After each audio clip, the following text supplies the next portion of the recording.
के सरकार ने ऑपरेशन सिंदूर को लेकर के कहा है कि भारत आतंकवाद को बिल्कुल भी बर्दाश्त नहीं करेगा, भारत कभी भी परमाणु ब्लैकमेल के आगे नहीं झुकेगा, हर देश को आतंकवाद के खिलाफ की रक्षा करने का अधिकार है। देखिए, भारत की नीति एकदम साफ है, एकदम क्लियर कट ये है।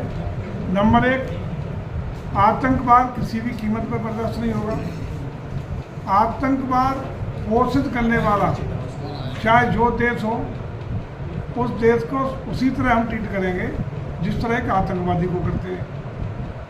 नंबर तीन, जहां जैसे अभी हमला अपना जो ऑपरेशन सिंदूर हुआ तो आतंकवादियों के अड्डों पे भारत ने किया, कोई सामरिक ठिकानों पे नहीं था। लेकिन आतंकवाद को पोषित करने वाला पाकिस्तान, उसने उसको रिएक्ट करने के लिए भारत पर तमाम अपने हमले की दृष्टि से, बदला लेने की दृष्टि से हमला करने का असफल प्रयास किया।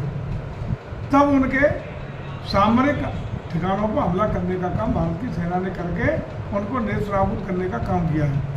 इसका मतलब हमारा उद्देश्य पाकिस्तान के किसी सामरिक ठिकानों पर नष्ट करने का नहीं था। हमारा उद्देश्य था कि आतंकवादी ठिकानों को बर्बाद करके आतंकवादियों को तहस नहस करने का और नेस्तनाबूद करने के उद्देश्य से हमला किया था।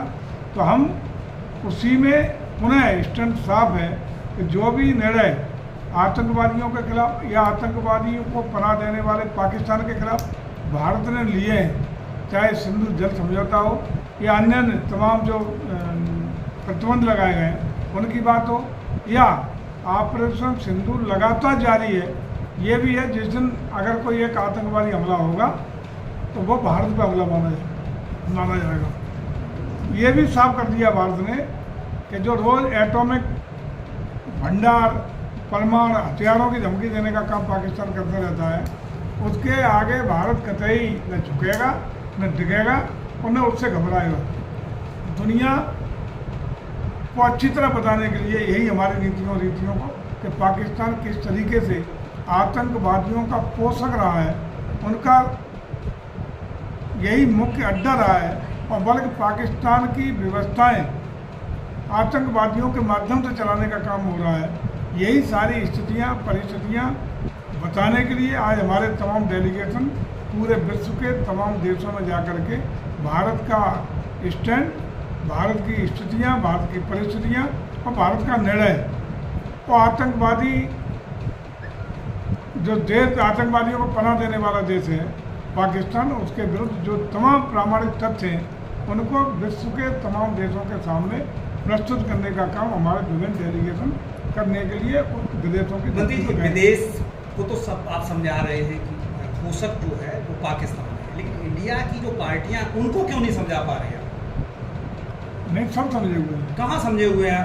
कांग्रेस लगातार यही आरोप लगा रही है कि हम जिस देखिए, जो कह रहे हैं वो मैं समझता हूँ विदेश नीति पे हमेशा भारत में किसी की सरकार रही हो, लेकिन विदेश नीति पर पूरा देश एक रहा है। राष्ट्रीय सुरक्षा के मुद्दे पर, राष्ट्र के हितों की चिंता के लिए पूरा देश एक रहा, एक मत होता है और आज भी खड़ा है।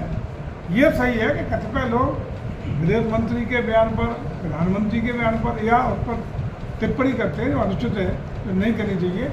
लेकिन ये भी सही है कि वो लोग जिनको हम लोग इस तरह का समर्थन का विश्वास नहीं कर सकते थे, और वैसे ही ऐसे लोग भी आज इस मुद्दे पर भारत के साथ खड़े हैं और विदेश के डेलीगेशन में सम्मिलित हैं। कांग्रेस के लोग भी विदेशी डेलीगेशन में सम्मिलित हैं। वो विषय अलग है। आपके लिए, आप लोगों के लिए नमक मिर्च वाला कुछ मिल जाता है, वो राहुल गांधी की आदत है पुरानी, और मैं समझता हूँ वो भी इन्हें बंद कर देना चाहिए। दिल्ली से श्रीनगर जाते समय पाकिस्तान ने इमरजेंसी लैंडिंग के लिए मना कर दिया। इसको लेकर के राम मोहन नायडू ने कहा है कि हम इस घटना की मॉनिटरिंग कर रहे हैं और जो भी कुछ आया वो जांच के बाद करते हैं। देखिए, एक चीज साफ है कि पाकिस्तान की नीति कार्यक्रम भ्रष्टतापूर्ण है, आतंकवादपूर्ण है, मानवता के पूरी तरह खिलाफ है। अगर कोई जहाज को मांगने की अनुमति, अगर उतरने की, लैंडिंग की अनुमति मांग रहा है, तो मानवीय दृष्टिकोण से भी हर देश उस पर तत्काल विचार करता है, क्योंकि मानवता पहली स्टेज होती है। अंतर्राष्ट्रीय कानून है, अंतर्राष्ट्रीय कानून भी है, लेकिन मानवीयता भी नहीं दिखाई और असंवेदनशीलता का परिचय देते हुए उसको लैंडिंग की अनुमति नहीं दी, उसकी जांच भी हो रही है।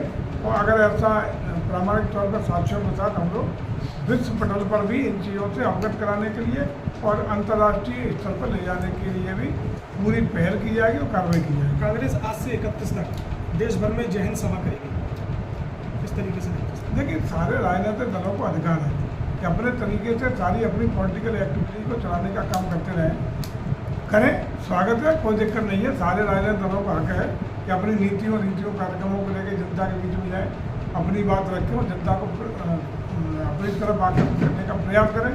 लेकिन अभी फिलहाल कोई स्कोप नहीं है।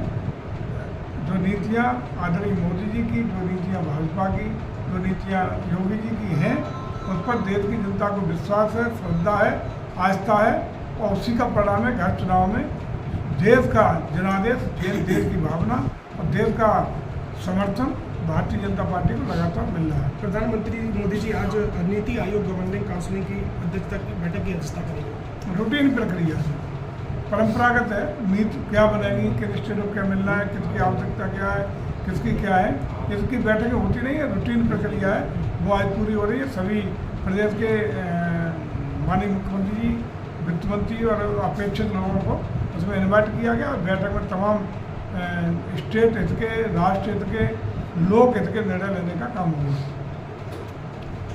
शुक्रिया, पर्याप्त।